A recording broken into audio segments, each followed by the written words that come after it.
Hello, everyone. Dan here from the Next Issue Podcast. On today's video, we'll be doing a review for the Acolyte Episode 5 Night. I won't be getting into spoilers just yet. I'll talk a little bit about the episode. Without spoilers, then we'll go into everything that happened. Uh, Before that, let's talk about the cast. So we have Amanda Stenberg as May and Osha, Lee Young Ye as Master Soul. We have Charlie Barnett as Yord. We have Daphne Keene as Jackie. Manny Jacinto as Quimir. And I think that's pretty much everyone. Everyone else I have on my list, they are from previous episodes. I think I'll start with my biggest complaint, if you will. Both episode 4 and 5 were so thematically linked that they should have just been one. They were very short. Both of them, they had a runtime of 34 minutes on the platform, which means you got to take down 1 minute for the entry and the intro and the recap, and then you got to take out like 7 minutes for like credits, foreign credits, all that stuff. So that leaves you with an episode that's like under 30 minutes. They could have very easily just put these two-ish episodes together because the way that last episode ended, it was a really tough kind of cliffhanger, and I was not very high on episode 4. Now this one makes up for a lot of that, I think, and I feel that these were originally two episodes that were combined into one, and they broke them up into two for maybe suspense, maybe other episodes weren't as long as they wanted them to be, so they had to. Yeah, I really don't know. I really don't know what the issue was.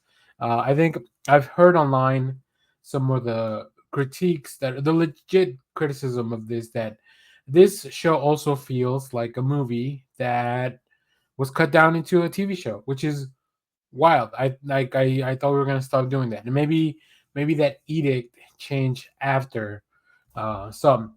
But overall, much better episode. Not a lot of story per se. There's like big reveals that happen, but overall, this is all about the action, and the action was really good. So yeah, definitely enjoy that. So let's get into the episode. Spoilers ahead if you haven't seen episode 5 of The Acolyte. Go back and watch it. Make sure to come back and leave us a comment, leave us some questions about what you think all about. All right, let's go through this episode. So, in this episode, we see that Osha recovers from being thrown in the last episode by the Master, and very quickly we see a bunch of dead Jedi.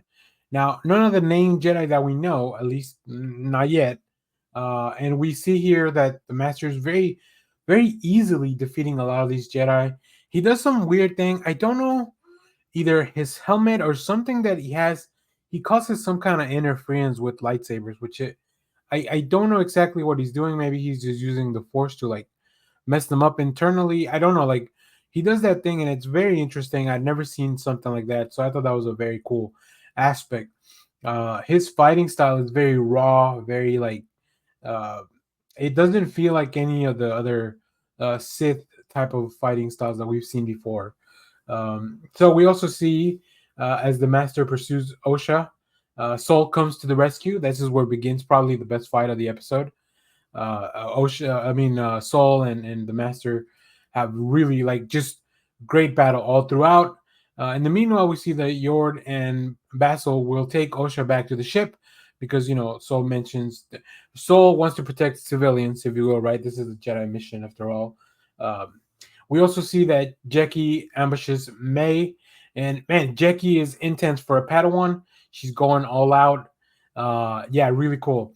Another thing that was really funny, I thought it was very interesting that they were using some of those like old school wipe transitions that the prequels used a lot. Like George Lucas used a lot of those, like where the screen just kind of wipes in a diagonal or something like that. Like that stuff that people do on like their Windows Media Movie Maker, right, or whatever. So, but I thought it was funny. Like it's definitely on brand with some of the Star Wars stuff we've seen. Jackie does finally subdue May, and then Jackie starts holding her own in a fight. Like she even she grabbed up Kalnaka's saber that May had picked up. So May starts fighting the Master to help out Soul after that because everybody finally is coming together. So very interestingly, yeah, I think Jackie's a really great fighter, especially for a Padawan. Like how did all the other Jedi that were probably knights just kind of get wrecked real quick? Probably that second lightsaber definitely helped because, like I said, the I don't know what this guy's doing, but like it's like the lightsabers refuse to turn on for for like a second, and of course that second is like a lifetime when you're in a fight. Um, we see that Yord and Osha being wary of those Umbra moths that we saw in the previous episode because they're attracted to the light, and you know, as the master is confronting May, but Jackie and Soul arrive. So like this whole episode's been like this dude hits somebody, knocks him down, and goes after May. He finally confronts her about her betrayal, really. But and as he's about to kill her, Jackie and Soul arrive just in time. In the meanwhile, Yord and Osha, like Osha convinces Yord that they have to go back and help. And I knew as soon as she mentioned that they were attracted to the light, that she was going to use that to get the mods to kind of follow them and use that to ambush, at least to cause a distraction.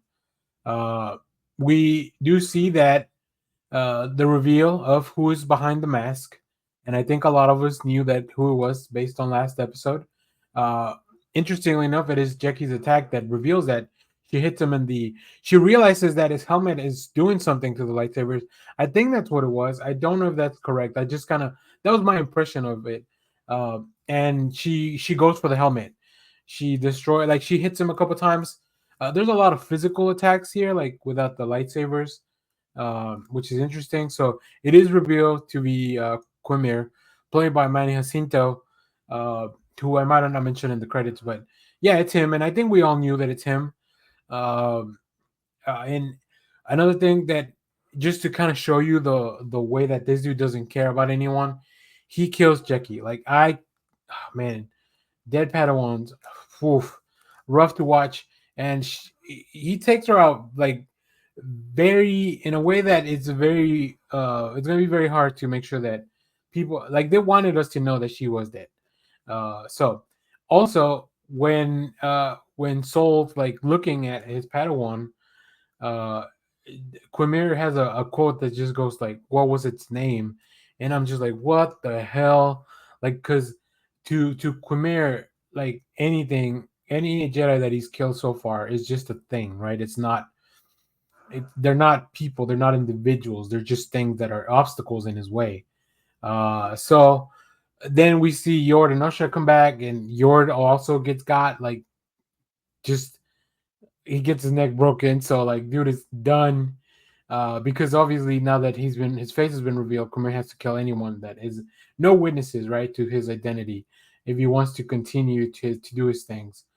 He does at some point mention that the Jedi refers to what he is as a Sith, um, but that tells me that the Sith were not like a confirmed thing. It's just like he's just a Force user that wants to do his own thing and use the powers and not go by the Jedi rules. So I guess that puts him on the Sith camp. We get a martial art showdown, very much no lightsabers, just you know, fists and kicks and stuff. So, and here comes the moment that I knew was coming.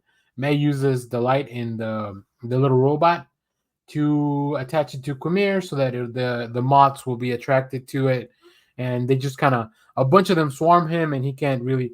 They just kind of take him away. It's definitely just a distraction. There's no way he's gonna be like damaged or dead from any of this, but it is a distraction so that they can get away. Um, we also see that May stuns Soul with Osha's gun because she dropped it earlier, and then uh, May confronts Osha, and she finally tells her like you left me, and like she really tells her off about everything. And just when we think that they're gonna like maybe leave together or make up, May also stuns Osha with the same gun. She cuts her hair and pretends she goes back pretending to be Osha. Now how the Jedi or how Soul doesn't know that this is May must be maybe some force manipulation, maybe he's damaged from the fight. I don't know. I feel like a Jedi should have picked up on the switcheroo, right? But it's still a fun switcheroo. And then we see that Quimir just goes to pick up all his stuff, including the real Osha. And I say that all together because to Quimir, all everything that's going on, every person, anything that is just like they're just tools to his final goal. So yeah, I don't know how many episodes we have left. I think we have three, if I'm not mistaken. But the show's been up and down. It's definitely not a perfect show, but it does have a lot of stuff that I like, including the martial arts. This is a nice mystery. I like Manny Jacinto. I think he's doing a great job as this like evil scumbag. Complete. I can see why people would have a problem with him being this way, since his most well-known character is from the Good Place. He's completely different. Jason from the Good Place is completely different. So definitely a change of pace for that actor. So, but overall, I mean, I'm gonna keep watching. Like I said, this is not the best Star Wars show, but I think it's still interesting enough, especially as they were able to recover from what I thought was not a very good episode from last week. So, if you have seen this episode, let me know what you thought about it down in the comments. As always, thank you for watching, everyone. Remember to share, like, subscribe, hit the bell so you know when we go live. That is most Saturdays, 10 a.m. Central Standard Time. Stay tuned. We have more comic reviews, trailer reactions, TV recaps, all that fun stuff in the channel. Thanks for watching, everyone.